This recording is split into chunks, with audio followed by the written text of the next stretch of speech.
ओम नमः शिवाय. एका झाडाची पाने वाहिल्याने महादेव इतके प्रसन्न का होतात? का बेलपत्राशिवाय महादेवाची पूजा अपूर्ण मानली जाते? हे फक्त एक साधं पान नाही, तर एक रहस्य आहे शिवमहापुराणात सांगितलेलं. जर तुम्ही हा व्हिडिओ शेवटपर्यंत पाहिलात तर आज तुम्हाला हे रहस्य समजेल आणि मग तुम्हीही बेलाची पूजा केल्याशिवाय राहू शकणार नाही. शिवमहापुराणात सांगितलं आहे की बेलपत्र हे स्वर्गातून पृथ्वीवर आलं आहे. जेव्हा समुद्रमंथनातून हलाहल विष बाहेर पडलं तेव्हा महादेवांनी संपूर्ण ब्रह्मांड वाचवण्यासाठी ते आपल्या कंठात धारण केलं. त्यामुळेच महादेवांचे शरीर अत्यंत उष्ण झाले. देव, ऋषी आणि भक्त महादेवांची शांती कशी करावी याचा विचार करत होते. त्याच वेळी स्वर्गातील एका दिव्य वृक्षाचे पान पृथ्वीवर पडले आणि जिथे ते पडले तिथे बेलाचे झाड उगवले. शिवमहापुराण सांगतं की बेलाच्या पानांमध्ये थंडावा आणि दिव्य शक्ती असते. जेव्हा बेलपत्र महादेवाच्या पिंडीवर वाहिलं जातं तेव्हा त्यांच्या शरीरातील उष्णता कमी होते आणि ते तृप्त होतात. शिवमहापुराणानुसार जो कोणी बेलपत्राने महादेवाची पूजा करतो त्याला अनंत पुण्य मिळतं आणि त्याच्या सर्व पापांचा नाश होतो. एक अनोखी कथा आता मी तुम्हाला सांगते. बेलपत्राचा पहिला उपयोग. एकदा दुर्वास ऋषी तपश्चर्या करत असताना त्यांना एक गूढ आवाज ऐकू आला. तो आवाज म्हणाला, जो कोणी महादेवावर बेलपत्र वाहील त्याचे पाप क्षम्य होतील आणि त्याला मोक्ष प्राप्त होईल. त्याचवेळी एक गरीब ब्राह्मण जंगलात भटकत होता. तो अत्यंत भक्तिमान होता, पण त्याच्याकडे काहीही नव्हतं की ज्यानं तो महादेवाची पूजा करू शकेल. भुकेने व्याकुळ झालेला तो ब्राह्मण एका झाडाखाली बसला. ते झाड होतं बेलाचं झाड. त्याला काहीही न समजल्यामुळे तो बेलाची पानं तोडून त्याच्या हातावर ठेवू लागला. पण हे करत असताना त्याच्या मनात महादेवाचं ध्यान सुरू होतं. थोड्याच वेळात आकाशातून एक तेजस्वी प्रकाश आला आणि भगवान शंकर प्रकट झाले.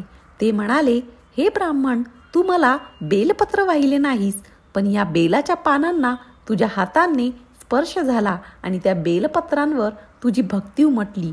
त्यामुळे आजपासून जो कोणी बेलपत्र वाहील त्याचे पाप नष्ट होतील आणि त्याला माझ्या कृपेचा लाभ होईल. यामुळेच महादेवाला बेलपत्र वाहण्याची परंपरा सुरू झाली. बेलपत्र वाहण्याचे काही नियम आहेत. महादेवाची कशी पूजा प्रिय आहे. बेलपत्र कधीही एका पत्राने वाहू नये. ते नेहमी 3 पत्रांचा गट करून वाहावं. बेलपत्र गुळगुळीत आणि स्वच्छ असावं. त्यात छिद्र किंवा कापलेलं नसावं. बेलपत्र पुन्हा वापरण्याची परवानगी आहे कारण ते अत्यंत पवित्र मानलं जातं. सोमवार, महाशिवरात्री आणि श्रावण महिन्यात बेलपत्र वाहिल्यास विशेष पुण्य मिळतं. बेलाचे झाड आणि पार्वती देवीचा आशीर्वाद. शिवमहापुराण सांगतं की बेलाचं झाड हे माता पार्वतीचं स्वरूप आहे. बेलाची मुळे सतीचं रूप, खोड पार्वतीचं रूप, पाने त्रिपुर सुंदरीचं रूप आणि फळे महादेवाच्या प्रसन्नतेचं प्रतीक आहेत. म्हणूनच बेलपत्र वाहिल्याने महादेवासोबतच माता पार्वती हिची कृपा मिळते. महादेवाचा एक भक्त आणि बेलाचा चमत्कार. शिवमहापुराणात सांगितलेली एक सुंदर कथा आहे. एका राज्यात चंद्रशेखर नावाचा गरीब ब्राह्मण राहत होता. त्याच्याकडे कोणतेही धन नव्हते, पण तो अत्यंत भक्तिभावाने रोज महादेवाची पूजा करायचा. एके दिवशी तो बेलपत्र तोडण्यासाठी जंगलात गेला, पण अचानक त्याला एक नाग दिसला आणि तो भ्याल्यामुळे धावत सुटला. त्याचवेळी तो एक मोठं बेलाचं झाड दिसलं आणि तो तिथे जाऊन बसला. तो मनोभावे महादेवाचं नामस्मरण करत होता आणि त्याच्या हातातील बेलपत्र शिवलिंगावर आपोआप वाहिले जाऊ लागले. त्या क्षणी महादेव प्रकट झाले आणि म्हणाले, हे भक्त, तुझ्या श्रद्धेमुळे मी प्रसन्न झालो आहे. आजपासून बेलपत्र वाहणाऱ्या प्रत्येक प्रत्येक भक्ताला माझी कृपा लाभेल.